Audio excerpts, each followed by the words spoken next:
열왕기상 15장입니다. 1, 2절 르호보암의 아들 아비암이 유다 왕으로 등극하는 것으로 시작합니다. 아비암이라는 이름의 뜻은 나의 아버지는 야암이다인데, 야암은 우가릿 문학에서 알려진 바다신으로 이교적인 색채 이름이죠. 역대기와 다른 열왕기 사본들에서는 그의 이름을 아비야라고 부르는데, 아비야는 나의 아버지는 여호와이다 라는 뜻입니다. 아마도 후대책인 역대기와 다른 사본들에서 이교적인 색채를 감소시키기 위해 아비야로 부른 것으로 추측됩니다. 아비암은 3년이라는 매우 짧은 기간 동안 왕위에 있었습니다. 그의 어머니는 마아가로 아비살롬의 딸로 소개되는데, 아비살롬은 압살롬과 같은 사람으로 보입니다. 사무엘하 14장 27절에서 압살롬의 딸의 이름은 다말로 소개되고 있으므로 딸이란 단어 바트는 딸이 아니라 손녀라고 해석해야 한다 제안할 수 있습니다. 아들로 번역되는 벤도 아들이지만 손자 혹은 후손이라는 의미로도 종종 사용되기 때문입니다. 이는 15장 10절에서도 적용할 수 있습니다. 아사왕의 어머니가 아비암의 어머니와 동일한 마아가로 소개되는데, 여기서도 어머니로 소개된 M은 할머니로 번역하는 것이 좋은 것이죠. 히브리어에서는 손자, 손녀, 할아버지, 할머니를 나타내는 단어가 없습니다. 3절로 5절입니다. 아비암에 대한 평가는 부정적입니다. 그는 아버지가 이미 행한 모든 죄를 행하고 그의 마음이 그의 조상 다윗의 마음과 같지 않고 그의 하나님 앞에서 온전하지 않다고 평가합니다. 아버지가 이미 행한 모든 죄를 행했다는 것은 르호보암이 세운 산당과 우상과 아세라상과 우상신당의 남창들도 그대로 두면서 우상 숭배에 적극적으로 가담했다는 의미죠. 하나님께서는 솔로몬의 우상 숭배 때문에 나라를 쪼개서 유다의 두 지파만 남기셨는데, 오히려 르호보암은 돌이키는 것이 아니라 여로보암과 경쟁하듯 우상 숭배에 매진했고, 아들 아비암도 아버지를 따라 우상 숭배했습니다. 다윗처럼 온전하다는 것은 오직 하나님만을 섬기고 산다는 의미죠. 그렇기 때문에 하나님께서는 다윗에게 왕조를 허락하셨습니다.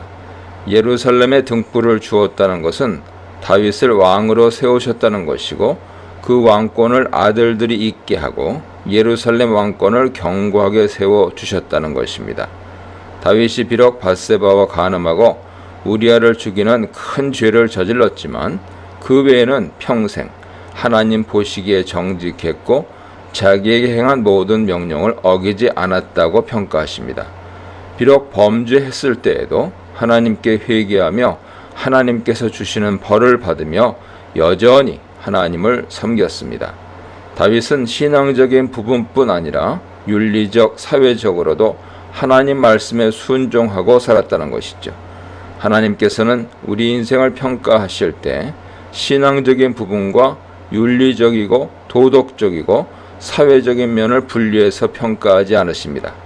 하나님 말씀에 순종한다는 것은 하나님만 믿는 것은 물론이고, 성경을 통해 말씀하신 도덕적인 삶, 성실한 삶, 가난하고 약한 자를 돌보는 삶, 공의를 행하는 삶을 모두 실천하며 산다는 것을 의미하기 때문입니다. 다윗은 완벽하지도 않았고 심각한 죄를 지었으며 하나님께서도 이 부분은 분명히 지적하십니다. 하지만 다윗은 죄에 대해 분명히 회개하였고 하나님께서 주시는 징벌을 모두 받았습니다. 하나님 앞에서 징벌을 받으면서도 여전히 하나님을 찾는 삶을 살았던 다윗을 하나님께서는 기뻐하셨습니다. 이런 삶의 모습을 보시고 하나님께서는 온전하다고 평가하신 것입니다. 열왕기는 역대기와는 다르게 다윗의 범죄에 침묵하지 않습니다. 역대기는 예루살렘 성전 신학의 핵심을 이루고 있기 때문에 성전 건설을 준비하고 완공한 다윗과 솔로몬에 대해 긍정적인 부분만 쓰려고 했지만, 열왕기는 하나님의 백성인 이스라엘이 망한 원인을 신명기 관점에서 기록하고 있기에 잘한 점과 잘못한 점을 모두 기록하고 있는 것이죠. 6절로 7절 상반절입니다. 아비암의 기타 업적은 여로보암과의 전쟁입니다. 여로보암과 르호보암 사이에 늘 전쟁이 있었다는 것은 14장 30절에 언급된 사실을 반복하고 있습니다. 여로보암과 르호보암 사이에 있었던 남북 전쟁이 아비암 시대에도 끊이지 않고 계속되었다는 것이죠. 열왕기에서는 전쟁에 대한 자세한 설명이 없는 반면 역대기에서는 아비암의 군사 40만 명과 여로보암의 군사 80만 명이 스마라임 산에서 전투를 하였고 이 전쟁에서 아비암이 승리했다고 기록하고 있습니다. 열왕기는 아비암을 르호보암과 마찬가지로 우상을 섬긴 부정적인 인물로 평가하지만 역대기에서는 여로보암과의 전쟁에서 여로보암이 만든 베델 제단을 비판한 것에 대해 긍정적으로 보고 아비암의 부정적인 부분은 언급하지 않고 있습니다. 7절 하반절로 8절입니다. 이 부분은 열왕기의 전형적인 죽음 공식으로 아비암의 나머지 사적과 그가 행한 모든 일은 유다왕 역대 지략에 기록되어 있다고 말합니다. 르호보암과 마찬가지로 열왕기 저자는 아비암에 대해서 오직 신앙적으로 여호와의 말씀을 잘 따랐는지에 관심이 있을 뿐 다른 세상 업적에 대해서는 다른 역사책을 참조하라는 말로 선을 긋습니다. 유다와 이스라엘이 멸망한 뒤에 이스라엘이 멸망한 원인을 설명하기 위해 기록한 열왕기의 입장에서 보면 이스라엘이 멸망한 원인은 정치, 경제, 군사적으로 무능해서가 아닙니다. 오직 이스라엘의 멸망 원인은 여호와를 섬기지 않고 이방신을 섬겼고 여호와의 말씀에 순종하지 않고 재물을 모으고 군사력을 강화하고 정치력을 발휘하는 방법으로 자신의 권력을 강화하려고 했기 때문입니다. 특히 가장 문제가 되는 부분은 여호와 말씀에서 떠난 것이죠. 현재 한국교회는 젊은 세대들이 교회에 오지 않고 또한 교회에서 오히려 나가고 있습니다. 그 결과 교회는 점점 힘을 잃어가고 있죠. 많은 다양한 원인들이 이야기되고 있지만 열왕기를 적용해 볼 때 하나님 말씀에 우리가 순종하지 않았기 때문이라 보여집니다. 현재 한국교회를 말씀에 비춰볼 때 과연 말씀이 살아 숨쉬는 교회인지 점검해 봐야 합니다. 한국 사회에서 일어나는 부정, 부패, 무질서한 사건들 속에 교회가 연결되어 있지 않은 사건이 없고 교회 중직자가 연루되거나 주도하는 사건도 적지 않습니다. 정치, 경제, 사회 지도자들이 교회에 다니면서 예배, 11조, 기도는 열심히 하지만 말씀의 핵심인 공의, 자비, 정직, 선을 행하는 일에는 소극적인 경우가 많습니다. 결국 하나님께서 보시는 부분은 업적이 아니라 마음이 하나님을 향하여 진실한지 여부죠. 아비암은 3년 동안 짧은 치세를 마치고 조상들과 함께 다윗성에 장사됩니다. 그가 병사했는지 전사했는지 알 수 없습니다. 그래도 그는 다윗성에 안장되는 수혜를 누렸고 그를 이을 후사인 아사를 두는 복을 누렸습니다. 하나님께서 다윗에게 약속하시고 여로보암에게 하신 말씀처럼 다윗 왕가에서 계속해서 왕위를 이을 아들이 출생하고 그가 왕위를 계승하는 복을 누린 것입니다. 이것은 하나님께서 다윗에게 약속하신 것을 이루어 주셨기 때문이며 솔로몬으로 인해 유다와 다윗 가문이 벌을 받지만 그 와중에서 은혜와 약속을 거두지 않고 계시다는 사실을 알 수 있습니다.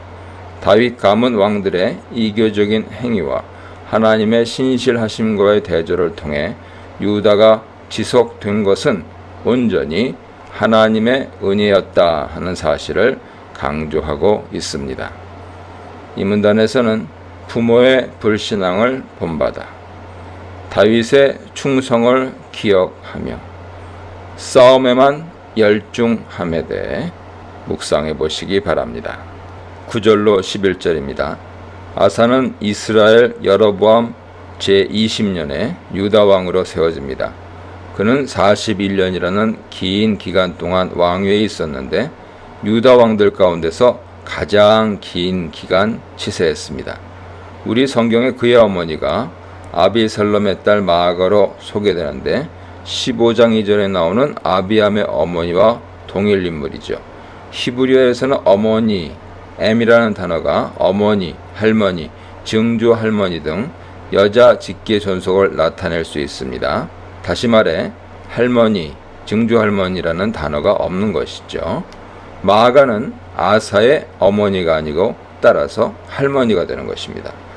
일반적으로 유다 왕의 경우는 어머니가 소개되죠. 할머니가 소개된 것은 아마도 아비암이 일찍 죽었기 때문에 아사가 왕위 오를 때 여전히 생존하여 태후 지위에 있었고 그녀가 막강한 영향력을 발휘하고 있었기 때문으로 추측됩니다. 아사 왕은 다윗같이 여호와 보시기에 정직하게 행했다는 긍정적인 평가를 받습니다. 여기서도 왕의 행동이 선한지 여부를 판단하는 기준이 다윗으로 나타납니다. 12절로 15절입니다. 아사 왕이 하나님 보시기에 긍정적인 평가를 받은 이유는 우상 숭배를 근절하려 한 것 때문입니다. 남색하는 자를 그 땅에서 쫓아냈습니다. 남색하는 자는 이방 신전에서 일하는 남창이며 그 대상이 남자인지 여자인지는 분명하지 않습니다. 이런 남창은 14장 24절에서 처음 언급되는데 르호보암 때부터 이들이 이방 신전에서 음란한 짓을 행하며 유다의 이방신을 퍼뜨렸습니다. 아사가 남창을 땅에서 쫓아냈다는 것은 남창과 장녀들과 그들이 섬기는 이방신들을 모두 제거했다는 의미죠. 그의 조상들이 만들어 놓은 모든 우상들을 제거했습니다. 솔로몬 때부터 아비암 때까지 만들어진 우상을 아사가 제거한 것이죠. 심지어 그의 할머니를 태후 자리에서 물러나게 만들었습니다. 태후 마아가가 아세라를 위한 혐오스러운 우상을 만들고 섬겼기 때문이죠. 태후는 왕실의 여성 중에서 가장 높은 신분의 여성이며 사회적, 종교적, 정치적 영향력을 행사할 수 있기 때문에 아사가 태후를 폐위한 것은 단호하고도 위험을 무릅쓴 행동입니다.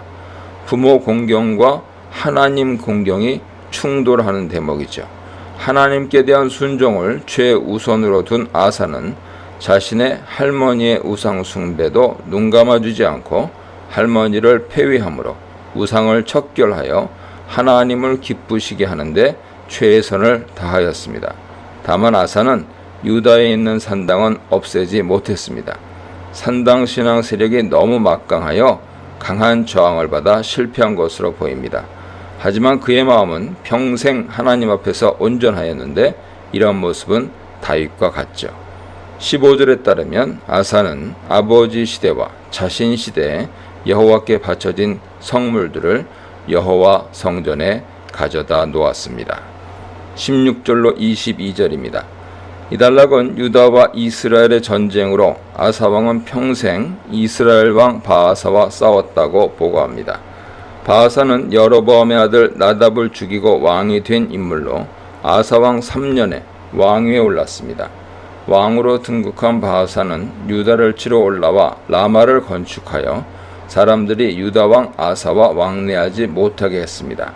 라마는 예루살렘 북쪽 6km에 있는 지역으로 북쪽에서 남쪽에 있는 예루살렘 성전으로 가는 길목에 있죠.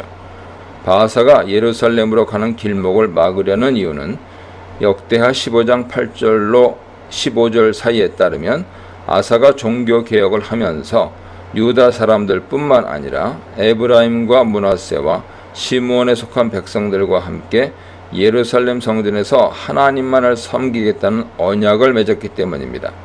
종교개혁을 통해 북쪽 이스라엘 사람들이 예루살렘을 드나들며 아사를 긍정적으로 생각하는 것에 불안을 느끼고 바아사는 통행을 막으려고 한 것이죠.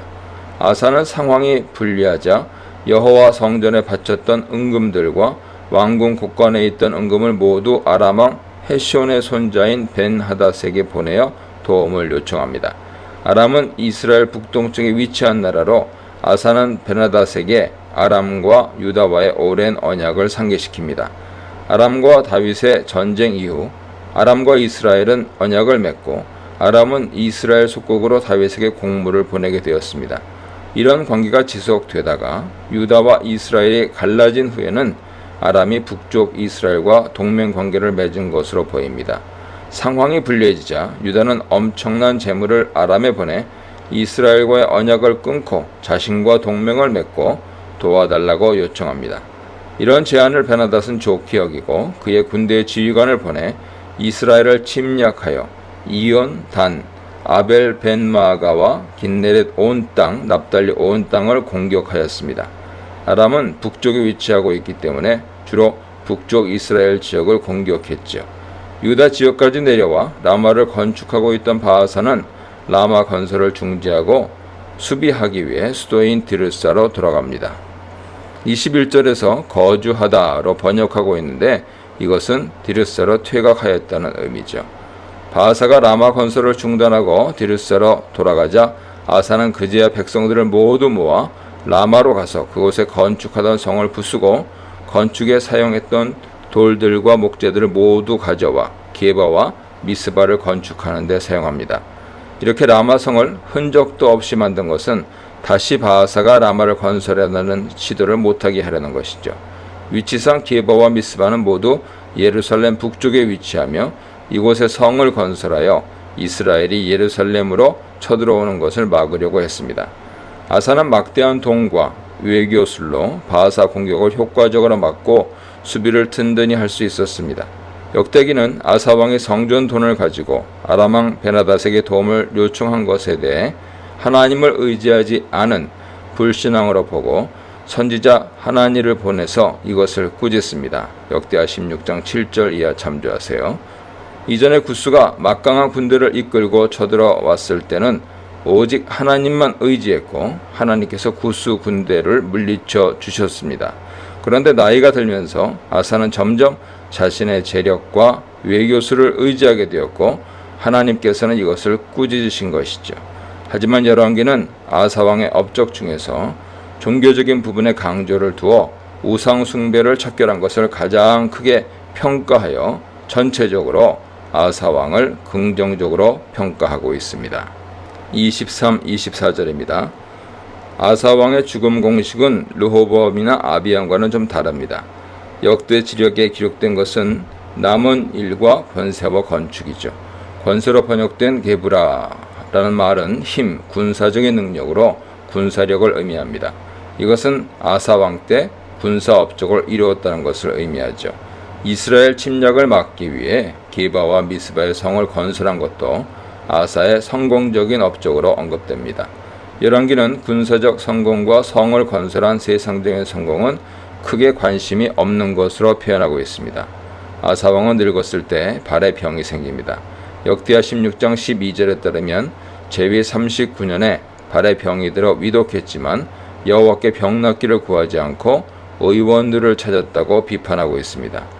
열왕기 기자는 왕의 질병에 대해 부정적으로 언급하지는 않지만 신명기 관점에서 질병에 걸려서 죽은 것은 아사 왕을 완전히 긍정적으로만 볼 수 없게 만듭니다.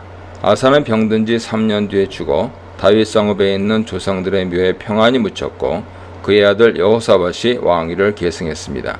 유다 왕국에는 아사와 같이 다윗의 길을 따르며 하나님 앞에서 온전히 살기 위해 애썼던 왕들이 있었고 이들로 인해 유다는 비록 이스라엘에 비해 영토도 작고 군사력도 약했지만 이스라엘보다 더 오래 나라를 지속할 수 있었습니다.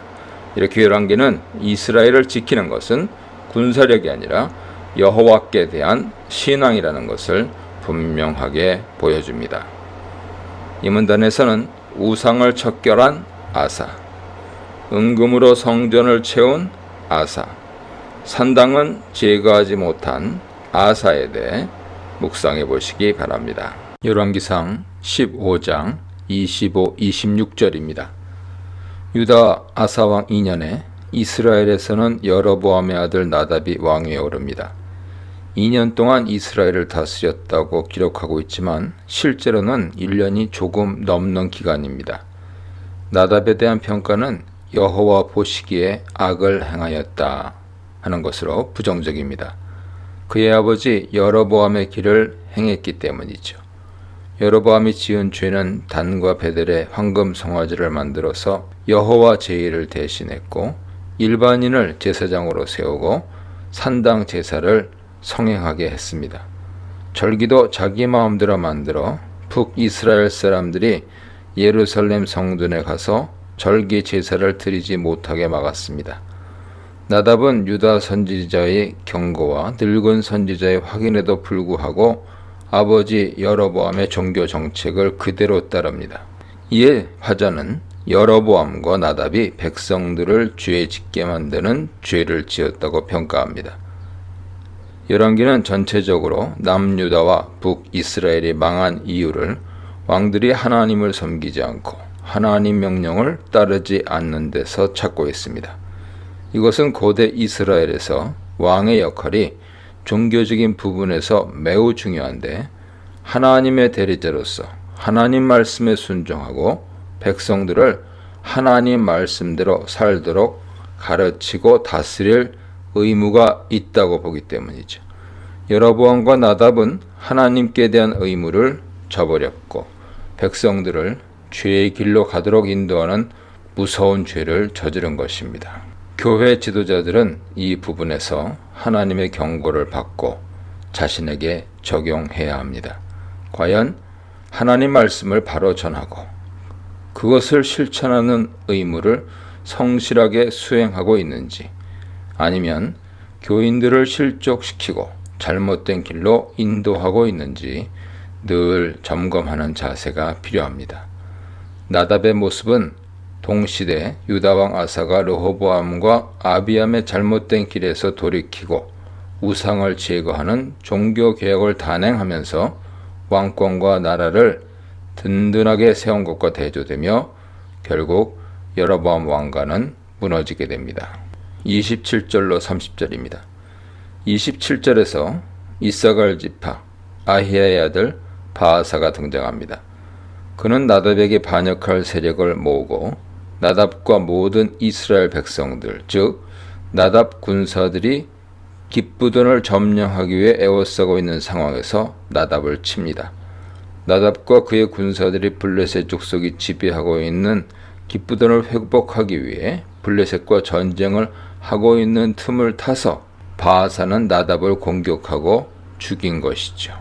이때 기브돈은 블레셋 지배하에 있었기 때문에 전략적으로 중요한 지역을 차지하기 위해 나답과 그의 군사들은 전쟁을 했고, 그동안 여로보암 왕권에 불만을 품고 있던 바아사가 세력을 모아 이곳에서 반란을 일으키고 왕을 죽였습니다. 바아사는 아사왕 3년에 나답을 대신해서 이스라엘의 왕이 됩니다. 29절은 왕이 되었을 때 상황을 설명하는 것으로 바아사는 자신의 세력들을 모아 여로보암 세력과 무력 충돌을 했고, 그 결과 여로보암 집에 속한 숨쉬는 모든 것, 사람, 가축 등 모든 것을 완전히 진멸할 때까지 죽였고 아무것도 남기지 않았습니다.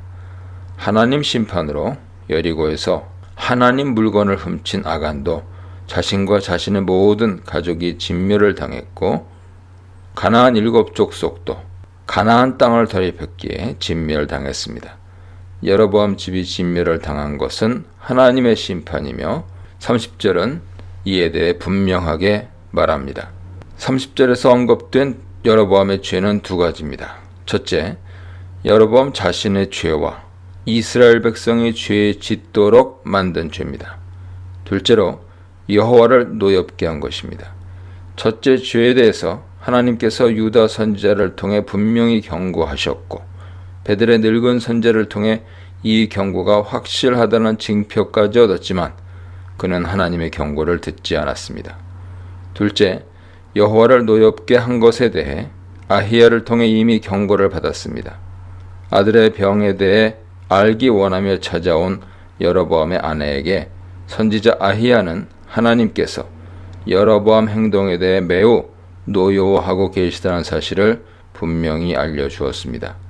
한 선지자가 목숨을 잃어가면서 알려준 하나님 경고를 완전히 무시한 처사에 하나님께서는 등 뒤로 버렸다고 표현하시며 진노하십니다.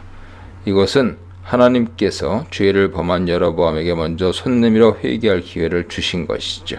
하나님께서는 여로보암에게 자비를 보여주셨지만 그는 하나님의 호의를 완전히 무시한 것입니다. 그 결과 하나님께서는 14장 11절에서 여로보암 집을 말갛게 쓸어버리겠다고 하셨습니다. 바하사의 손을 통해 하나님께서는 심판을 집행하셨습니다.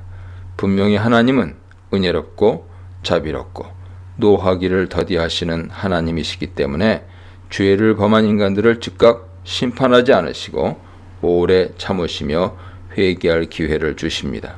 죄를 짓고도 깨닫지 못한 인간에게는 선지자를 보내어 친절하게 죄가 무엇인지도 알려주십니다. 밧세바와 간음하고 우리아를 살해한 다윗에게도 나단 선지를 보내셔서 죄를 알게 하시고 회개하게 하셨습니다. 하나님께서는 여로보암에게도 다윗에게 기회를 주셨지만 여로보암은 다윗과 다른 선택을 했고 결국 다윗 가문과는 다른 결과를 얻게 됩니다. 이렇게 하나님께서는 우리가 죄를 지었을 때 이 모양 저 모양으로 우리의 죄를 깨닫게 하십니다. 성경 말씀이나 선교나 친구의 권고나 주변 사람들의 조언이나 법적 제재 등 다양한 방법으로 죄를 일깨워 줄 때 빨리 하나님께 회개하고 하나님의 자비하심을 구하는 것이 하나님 자녀로서 올바른 모습이죠. 하나님께서는 여로보암을 심판하는 도구로 바하사를 사용하셨습니다. 하나님과 바하사의 관계에 대해서는 본문이 전혀 언급하지 않습니다. 33절에 보면 하나님 보시기에 악하다는 평가를 받은 인물이죠. 이 경우 하나님께서는 바하사의 쿠데타 음모를 막지 않고 내버려 두심으로 여로보암 가문을 심판하신 것입니다. 즉 악으로 악을 제거하신 것이죠. 마치 후에 바벨론과 아수르를 일으켜 북이스라엘과 남유다를 심판하신 것과 같습니다.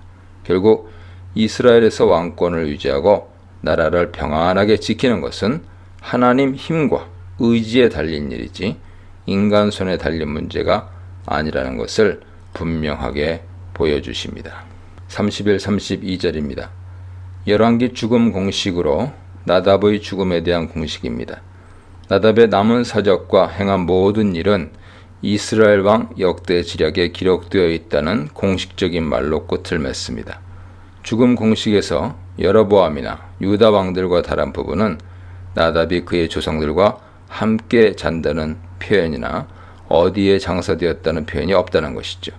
이것은 나답이 여로보암 가문 묘지에 안장되지 못했다는 것을 의미합니다. 14장 13절에서 아히야를 통해 여로보암에게 속한 자들 중에서 오직 아비야만 여로보암 집 묘실에 들어가고 그 외에는 아무도 묘실에 들어갈 수 없다고 선언하셨습니다. 그만이 하나님을 향해 선한 마음을 품었기 때문이죠. 그러므로 나답이 묘실에 들어갔다는 말이 없는 것은 여로보암 가문에 대한 하나님 심판이 철저하게 이루어졌다는 사실을 보여줍니다. 이런 의미에서 아비야가 어려서 죽은 것은 심판이 아니라 오히려 하나님께서 그에게 주신 은혜였던 것이죠. 32절은 유다왕 아사와 이스라엘 왕 바하사 사이에 평생 전쟁이 있었다고 소개하며 이스라엘이 쿠데타와 유다 위협으로 인해 바람잘날 없이 늘 평화롭지 못한 시간을 보냈다는 사실을 알려줍니다. 다윗 때나 솔로몬 때처럼 이스라엘의 평화는 하나님께서 주시는 것이기에 하나님을 떠난 이스라엘에게는 평안이 없습니다. 33, 34절입니다. 아히야의 아들 바하사는 유다왕 아사야 셋째 해 디르사에서 왕이 올라 24년 동안 다스렸습니다. 디르사는 벳산으로 가는 길에 있으며 고도가 적당하고 마르지 않는 급수원이 있으며 교역로에서 전략적으로 중요한 위치에 있기 때문에 바하사는 그곳을 수도로 정하였죠. 북이스라엘 왕 경우는 반란이 많이 일어났기에 어머니에 대한 소개가 없고 아버지에 대한 소개만 있습니다. 바하사는 여호와 보시기에 악을 행했는데 여로보암의 길로 행하고 백성들을 죄짓게 만든 죄로 이전에 하나님께 심판받은 여로보암 집안이 지었던 죄를 그대로 지었습니다. 바아사는 자신이 여로보암 집사람들을 온전히 진멸하게 된 것이 자신의 능력 때문이 아니라 하나님 심판 때문이라는 것을 알지 못했습니다. 그래서 자신의 손으로 죽인 여로보암이 지은 죄를 그대로 반복하고 있는 것이죠. 이 문단에서는 과거와 단절하지 못하다, 과거의 경고를 실현하시다, 자기의 불신앙 대신 블레셋과 싸우다에 대해 묵상해 보시기 바랍니다. 1~4절 바아사에 대한 여호와의 말씀이 하나니의 아들 예후에게 임합니다. 하나님께서는 선지자를 통해 바아사를 꾸짖으시죠.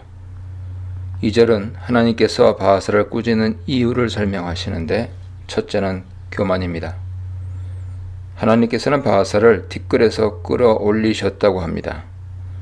여기서 아파르는 먼지, 흙으로 가장 비천한 자리를 의미합니다. 이것은 바아사가 왕이 될 가문이나 배경이 있거나 왕이 될 훌륭한 조건이 있어서 왕으로 세운 것이 아니라는 뜻이죠. 바아사를 왕으로 세우신 것은 전적인 하나님의 주권적인 선택입니다. 여기서 바아사가 나답에게 반란을 일으킨 동기가 무엇인지 우리는 알 수 없지만 반란이 성공하여 이스라엘 왕이 될 수 있었던 것은 하나님의 역사하심이 있다는 것을 분명히 드러냅니다.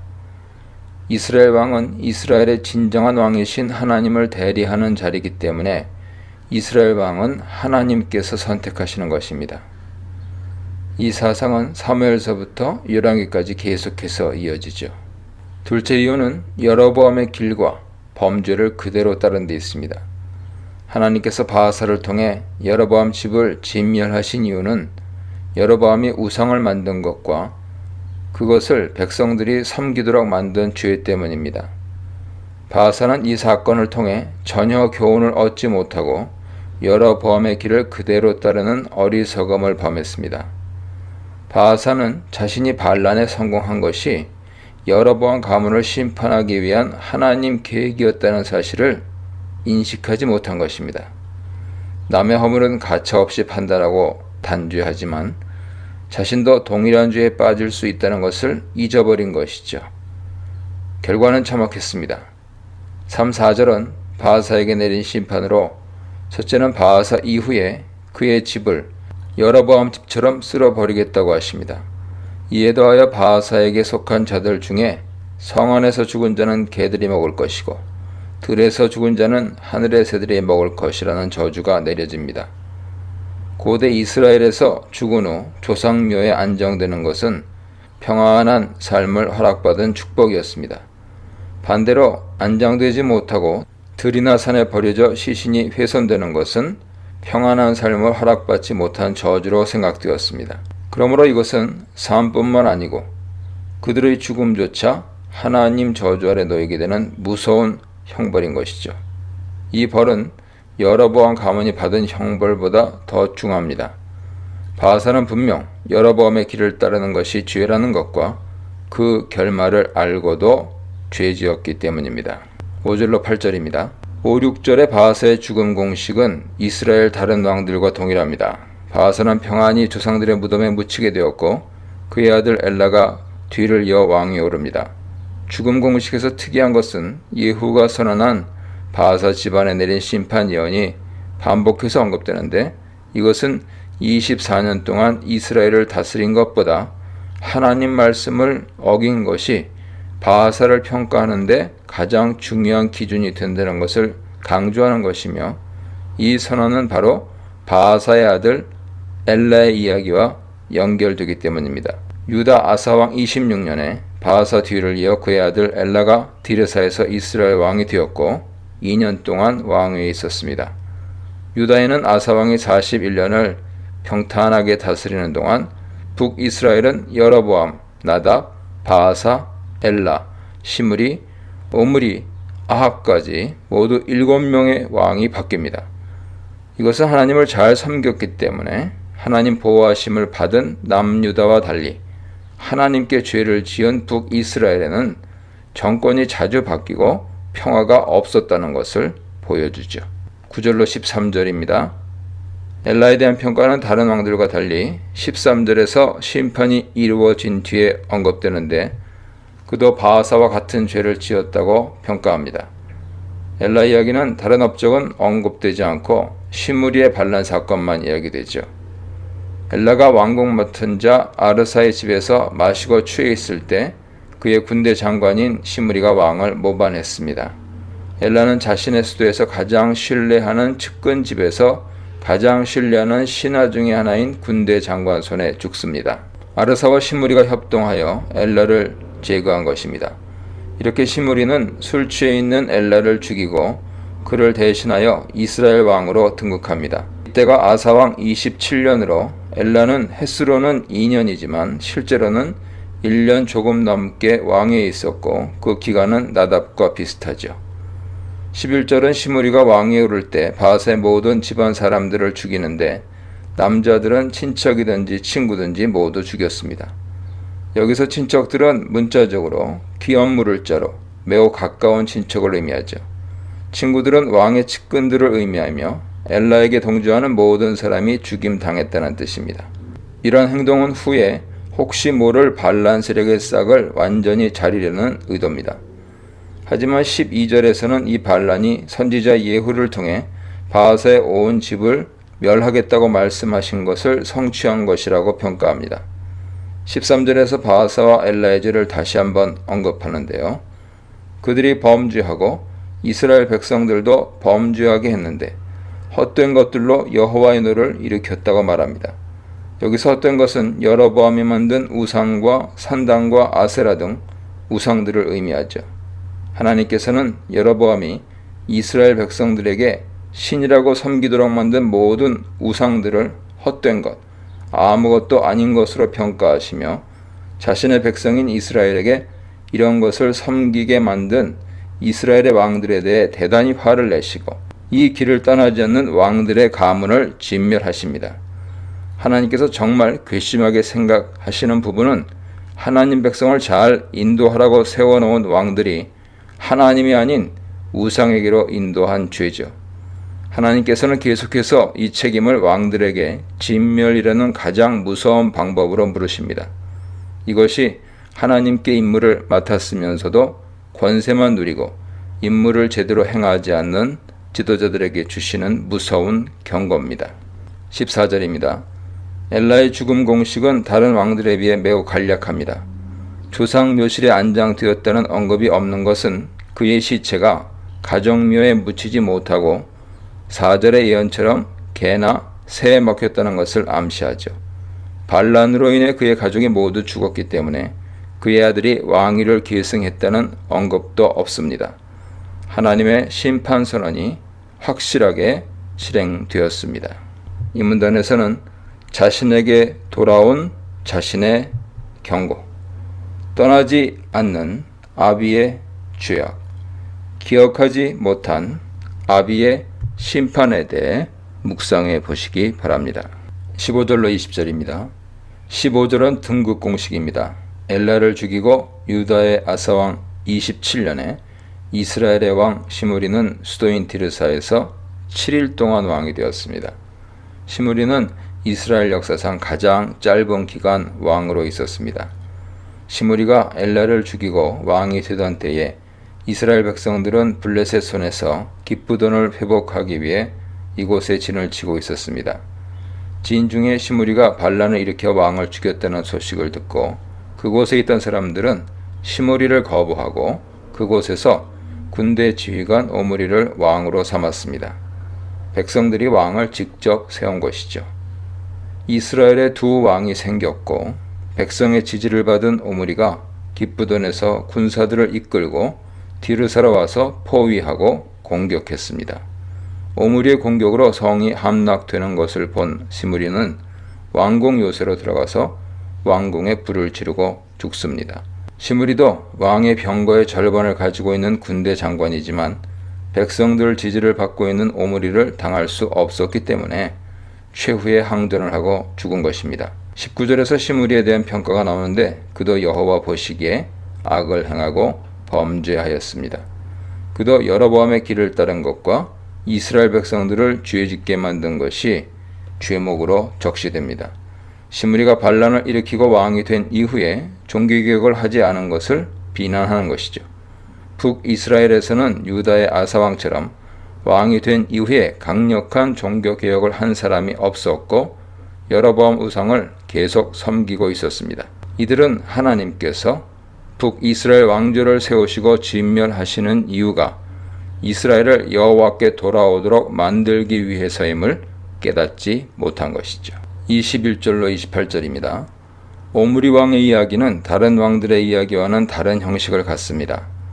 등극 공식 이전에 정적을 제거하는 예의가 먼저 나오고 그 뒤에 등극 공식이 나옵니다. 오므리가 백성들 절반의 지지를 받고 왕이 되어 시므리를 죽인 그때 나머지 절반 이스라엘 사람들은 기나세 아들 디브니를 왕으로 삼으려고 했습니다. 이스라엘은 오므리파와 디브니파로 나뉘어 또다시 내전이 벌어졌던 것이죠.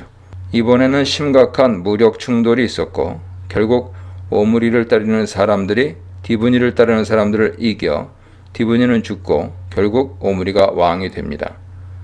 두 번의 전쟁을 치르고서야 유다의 아사왕 33년 오므리는 이스라엘 왕이 되었고 12년 동안 왕위에 있었습니다. 오므리의 가장 큰 업적은 이스라엘 수도를 사마리아로 옮긴 것이죠. 오므리는 은 2달란트로 세멜이라는 사람에게서 사마리아 산을 사서 성읍을 건축하였고 후반 6년을 거기서 다스립니다. 오므리 왕에 대한 평가를 보죠. 그는 여호와 보시기에 악을 행했으며 이전의 모든 사람보다 더욱 악하다는 혹독한 평가를 받습니다. 그 이유는 첫째, 여로보암 길에서 돌이키지 않고 우상들을 섬겼습니다. 이스라엘 왕조가 바뀌어도 여로보암의 통치 방식은 변하지 않았죠. 둘째, 두로와 동맹을 맺기 위해 공주 이세벨과 아들 아합을 결혼시켰습니다. 철저한 바알 숭배자인 이세벨을 며느리로 삼은 것이 하나님 보시기에 더욱 악한 것으로 평가된 것이죠. 열왕기서는 오므리 왕에 대해 간략히 소개하고 있지만 고대 근동 문헌에서 그는 정치 외교적으로 이스라엘 모든 왕들 중에서 가장 뛰어난 인물 가운데 하나로 평가됩니다. 그는 반복되는 반란의 시대를 종식시키고 이스라엘을 결합하는 데 기여했습니다. 상업적, 군사적 요충지인 사마리아를 수도로 세워 이스라엘을 재정비했습니다. 강대국 아람에 효과적으로 대항하기 위해 남왕국 유다와의 전쟁도 중단했습니다. 모압 석비에 따르면 오므리 왕은 모압 북쪽을 공격하여 그 족속들을 오랫동안 괴롭히고 조공을 받아냈다고 되어 있습니다. 이런 오므리 왕의 능력을 인정했던 아수르 백성들은 그들의 기록에서 이스라엘을 오므리의 땅이라고 불렀습니다. 이런 사회적 국가적 업적에 대해 열왕기는 전혀 언급하지 않고 인정하지 않고 있습니다. 그가 하나님 앞에서 올바르게 살았느냐만 평가하고 있습니다. 그는 그 기준에 따르면 악한 왕이었습니다. 27, 28절은 죽음 공식으로 오므리 왕은 특별한 언급 없이 이전의 왕들과 동일하게 기록됩니다. 다만 엘라나 시므리 왕과는 다르게 평안한 죽음을 맞이하고 수도 사마리아에 안정되죠. 그의 아들인 아합이 왕위에 오르면서 오므리 왕조가 시작됩니다. 29절로 33절입니다. 29절은 아합 왕의 등극 공식으로 유다 아사왕 38년에 오므리 아들 아합이 사마리아에서 22년 동안 이스라엘을 다스립니다. 오므리 왕가는 북이스라엘에서 가장 긴 통치 기간을 가지고 있었고 아합은 28년을 다스린 예후 다음으로 길게 왕위에 있었습니다. 아합은 이전 모든 사람보다 여호와 보시기에 악을 더욱 행했다는 평가를 받는데 이것은 자신의 아버지 오므리와 동일한 평가입니다. 오므리의 경우엔 그 이유가 설명되지 않았지만 아합은 31절부터 이유를 설명하고 있습니다. 첫째, 시돈 사람의 왕 엣바알의 딸 이세벨과 결혼하고 바알을 섬기며 예배했기 때문입니다. 화자는 그가 여로보암의 죄를 따르는 것을 가볍게 여겼다고 평가하는데 여기서 가볍게 여겼다는 것은 중요하게 여기지 않았다는 뜻이죠. 여로보암의 죄는 여호와를 섬기긴 하지만 여호와를 섬기는 방식을 여호와께서 말씀하신 방식이 아니라 자신이 원하는 방식으로 제의를 변경하는 불순종을 하는 것입니다. 자신이 만든 방식으로 여호와를 섬긴 것이죠. 그런데 아합이 이것을 가볍게 여겼다는 것은 형식적으로라도 남아있던 여호와 종교에서 완전히 떠났다는 것을 의미합니다. 그는 여호와를 완전히 떠나 바알신에게 제사하고 절하고 경배했습니다.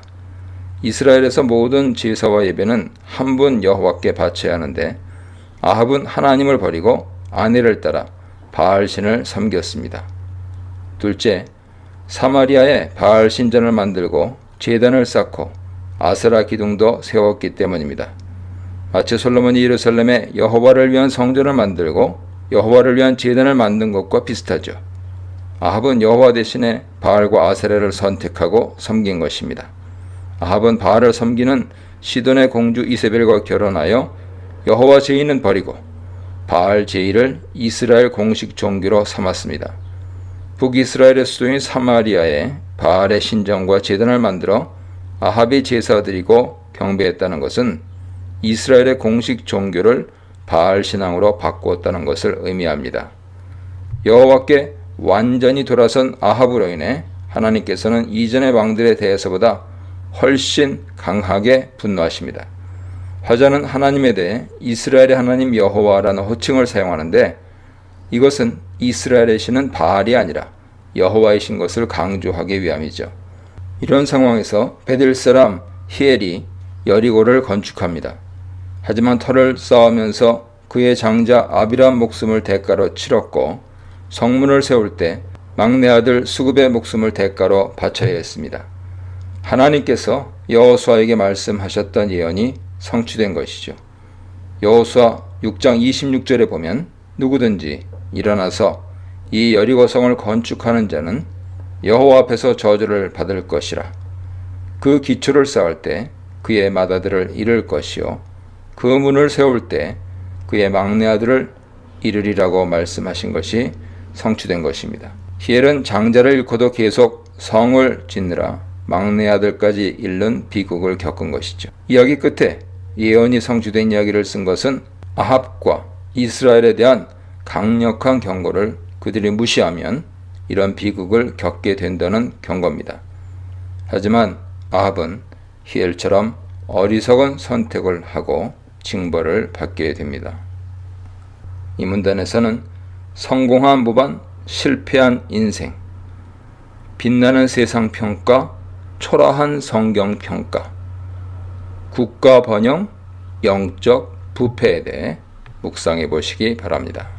1절, 이스라엘 역사상 가장 위대한 선지자 엘리야가 등장합니다. 엘리야 이름 뜻은 여호와는 나의 하나님이시다 입니다. 바알을 신으로 섬기는 아합과 그의 백성들을 향하여 여호와가 유일한 하나님이시라고 선포한 사람의 사역은 아름답습니다. 엘리야는 디셉 사람으로 불립니다.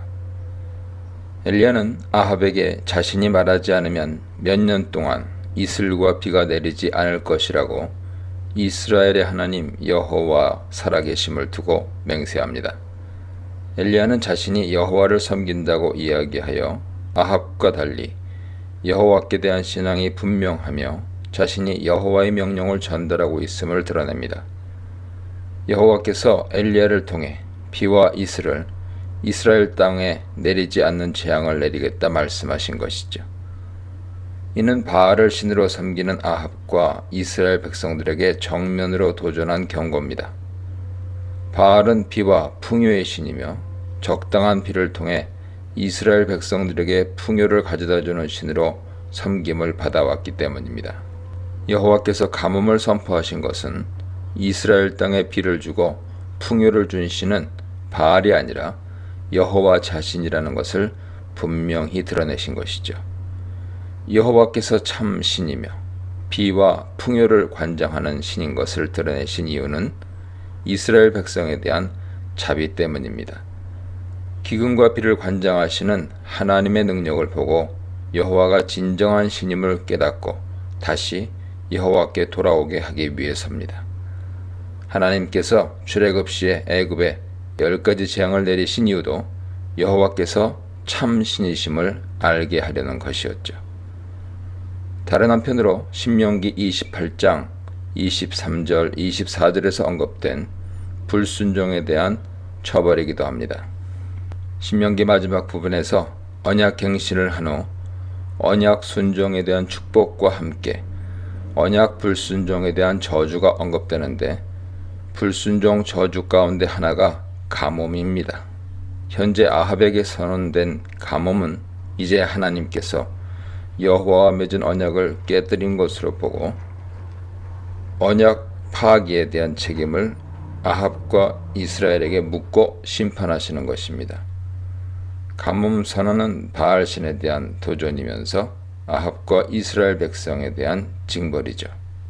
여기서 수년 동안 비가 오지 않을 것이라고 했는데, 누가복음 4장 25절, 야고보서 5장 17절에 따르면 3년 반 정도 가뭄이 지속되었다고 합니다. 2절로 4절입니다. 엘리야의 말을 들은 아합은 회개하지 않고 자신과 바알신에 대한 도전으로 생각했습니다. 반성하기보다는 저주를 퍼부은 죄를 물어 엘리야를 잡아들이려고 합니다. 하나님께서는 이런 상황을 아시고 엘리야에게 직접 말씀하시죠. 여기서 떠나 돌아가서 요단 맞은편에 있는 그리시네에 숨으라고 명령하십니다. 숨으라는 표현은 분명히 아합이 엘리야에게 위해를 가하려는 행동을 하고 있다는 추측을 뒷받침해 주죠. 그곳에서 살 방법을 마련해 주시는데, 그곳의 물을 먹고 양식은 하나님의 명령을 받은 까마귀들이 가져다 줄 것이라고 말씀하십니다. 이 명령은 첫째, 하나님의 권능을 보여줍니다. 하나님께서는 모든 동물에 대한 주권을 가지시며 동물들도 하나님의 권위에 순종하고 그의 명령에 따라 움직인다는 것을 보여줍니다. 하나님께서는 온 세상의 주권자로서 기후와 동물까지도 하나님 명령에 복종하는데, 인간만은 그것을 인정하지 않고 반항하고 있는 것이죠. 둘째로 하나님은 하나님의 일을 하는 사람들을 지켜주시는 분임을 보여줍니다.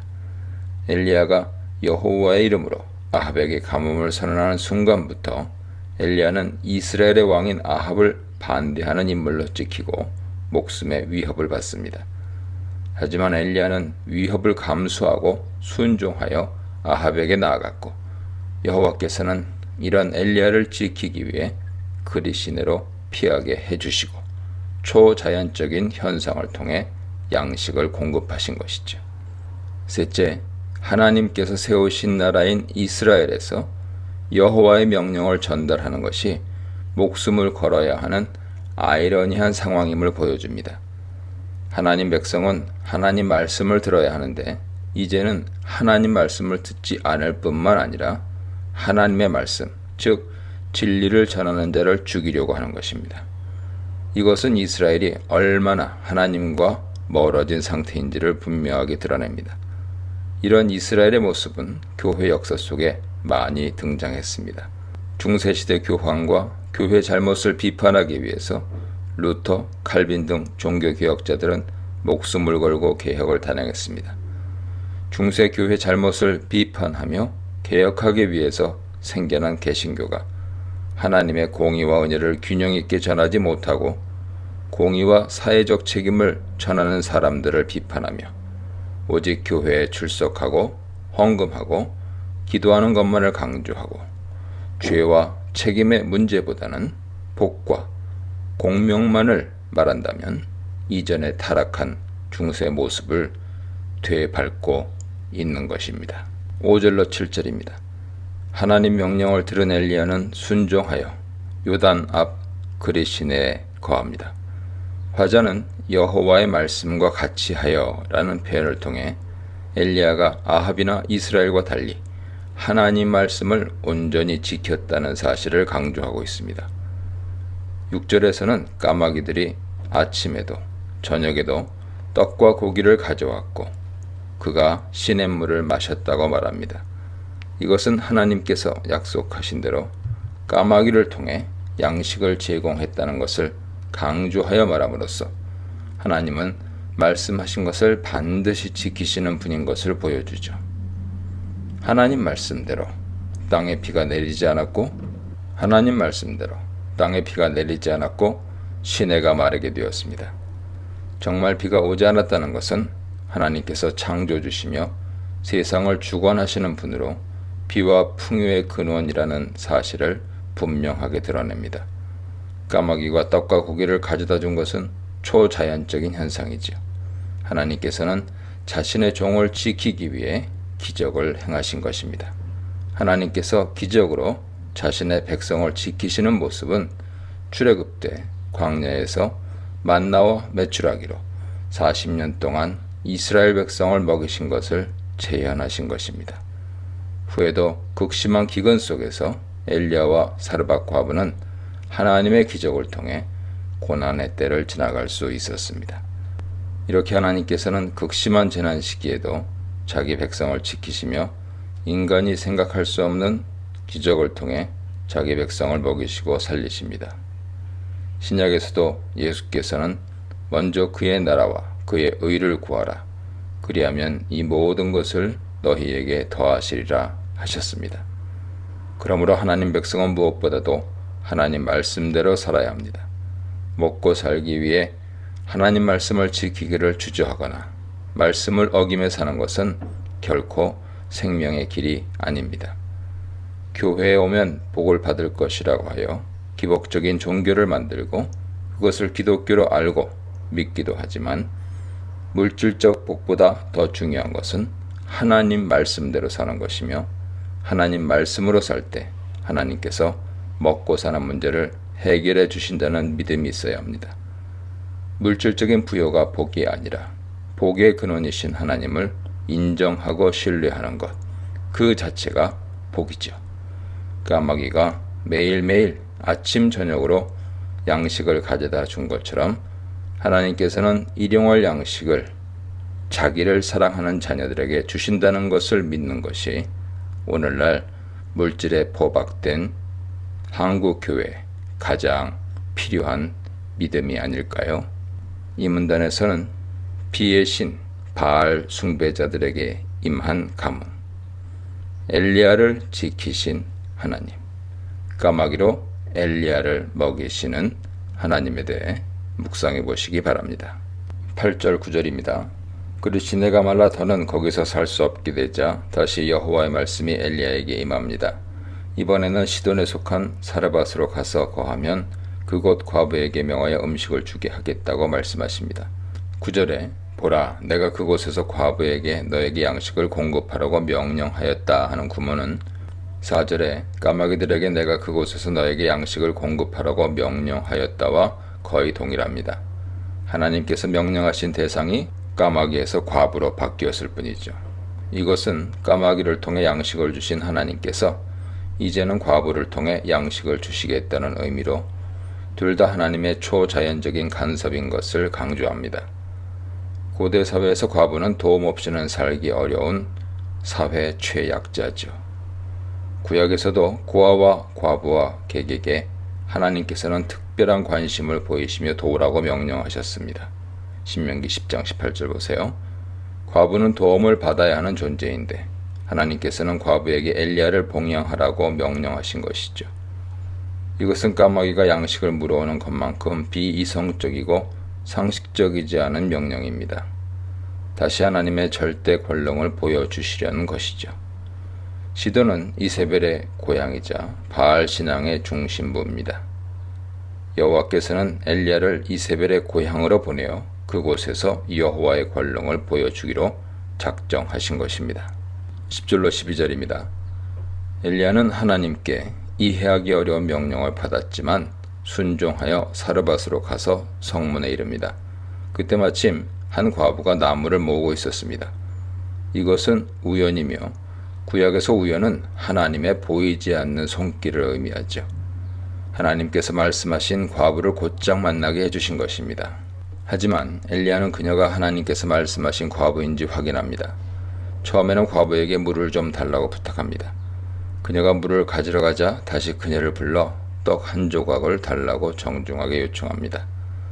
아마 엘리야는 아브라함의 종이 리브가를 만날 때처럼 과부가 자신의 요청에 의하면 하나님께서 말씀하신 사람이라고 생각하겠다고 기도했을지 모릅니다. 엘리야 요청에 과부는 놀라운 대답을 하죠. 그녀는 1절에서 엘리야가 했던 것처럼 여호와의 살아계심을 두고 맹세합니다. 그녀는 여호와에 대해 당신의 하나님 여호와라 표현하는데 엘리야가 이스라엘 사람인 것을 알아본 것으로 생각됩니다.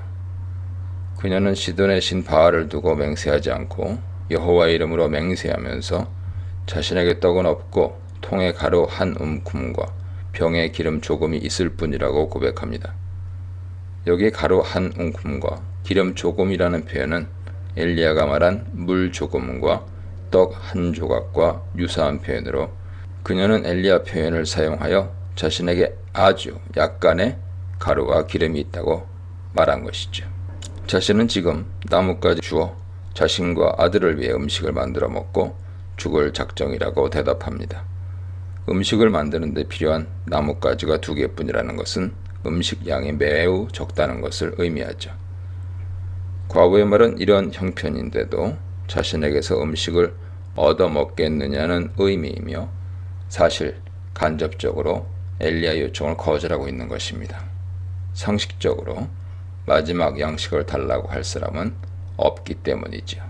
13절로 16절입니다.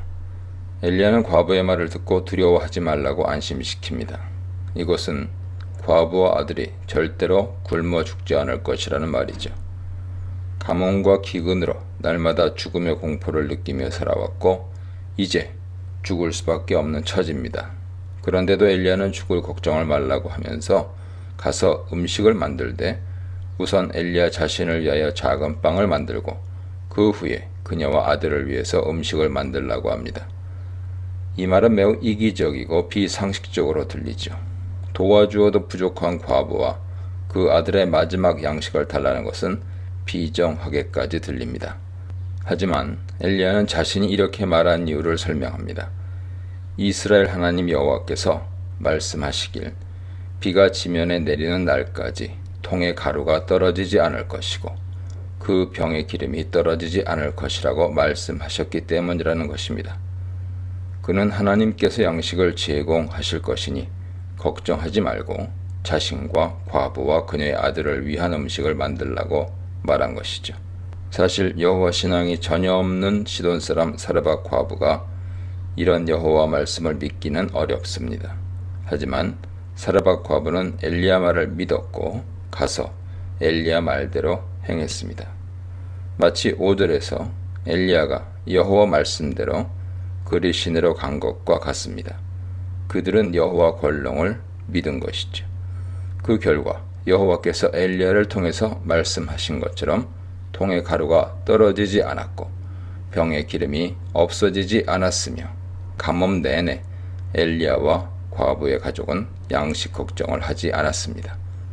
하나님께서는 가뭄과 기근으로 이스라엘과 시돈이 굶주릴 때도 하나님 말씀에 순종한 엘리야와 사르밧 과부의 가정에 먹을 것을 주시는 은혜를 베푸신 것입니다. 시돈의 신 바알도 못한 권능을 바알의 번거지에서 여호와께서 행하심으로 자신이 참 신이심을 드러내셨습니다. 17절로 24절입니다. 과부의 아들이 심한 병이 들어 죽습니다.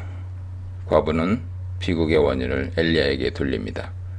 하나님의 사람 엘리야가 자신에게 와서 하나님께서 자신이 지은 죄들을 알게 하셨고 죄의 결과로 아들이 죽게 되었다는 것이죠. 그녀는 엘리야가 하나님의 선지자라는 것을 분명히 알았고 여호와께서 참 신이시기 때문에 선한 자에게는 상을 베푸시지만 죄를 지은 자에게는 벌을 내리신다고 생각했습니다. 이런 인과응보 신앙은 고대 신앙의 기본책이었으므로 과부는 아들의 갑작스러운 죽음을 자신의 죄 때문이라고 생각한 것입니다. 하지만 엘리야는 아무 말도 하지 않고 아이를 안고 2층으로 올라가 침상에 누이고 여호와께 간절히 부르짖습니다. 과부는 아이의 갑작스러운 죽음에 대해 엘리야의 방문에 책임을 돌렸다면 엘리야는 여호와께 책임을 돌리며 왜 과부에게 재앙을 내리셔서 그 아들을 죽게 하셨느냐고 부르짖습니다. 여기서 하나님에 대해 엘리야는 내 하나님 여호와여 라고 부르면서 부르짖는데, 이것은 엘리야와 여호와의 관계가 매우 친밀한 관계라는 것을 보여줍니다. 그는 아이 위에 몸을 3번 펴서 엎드리며 여호와께 아이의 혼이 그의 몸으로 돌아오게 해달라고 간절히 부르짖습니다. 여호와께서 생사를 관장하시는 전능한 하나님이심을 믿은 것이죠. 여호와께서는 기도를 들으시고 아이의 혼이 몸으로 돌아와 살아나게 하십니다. 구약에서 죽은 자가 다시 살아난 최초의 사건이며 하나님께서 그간 보여주신 기적 가운데 가장 큰 기적입니다. 죽은 자를 살리신 것은 어떤 신도 할 수 없으며 하나님께서는 바알 숭배 중심지에서 자신이 온 세상의 주인이며 생명의 주권자임을 천명하신 것이죠. 엘리야는 살린 아이를 안고 다락에서 내려갑니다. 이 행동은 아이를 안고 다락으로 올라간 것과 반대되는 행동으로 19절에 올라가다 알라와 23절에 내려가다 야라드가 대조를 이루고 있습니다. 단어 대조를 통해 죽음이 삶으로 역전되었다는 것을 강조하죠. 살아난 아이를 품에 안은 과부는 여호와께 대한 신앙 고백을 합니다. 이제야 엘리야가 하나님의 사람이요 엘리야의 입에 있는 여호와의 말씀이 진실한 줄 알았다고 고백합니다. 이런 사르밧 과부의 고백은 아합과 이스라엘 백성과 대조되죠. 아합과 이스라엘은 참 하나님이신 여호와를 버리고 바알에게 돌아섰고 엘리야의 말을 믿지 않았습니다. 하지만 여호와께서 진정한 하나님이시라는 것을 시돈 사람이 고백한 것입니다. 그러므로 하나님께서 엘리야를 통해 선언하신 기근과 기근 해제 선언은 지속될 것이라는 것을 이런 기적을 통해 확증하고 있습니다. 이 문단에서는 터무니없어 보이는 하나님 말씀에 순종한 엘리야, 터무니없어 보이는 엘리야 말씀에 순종한 과부, 과부에게 양식과 아들을 주신 하나님에 대해 묵상해 보시기 바랍니다.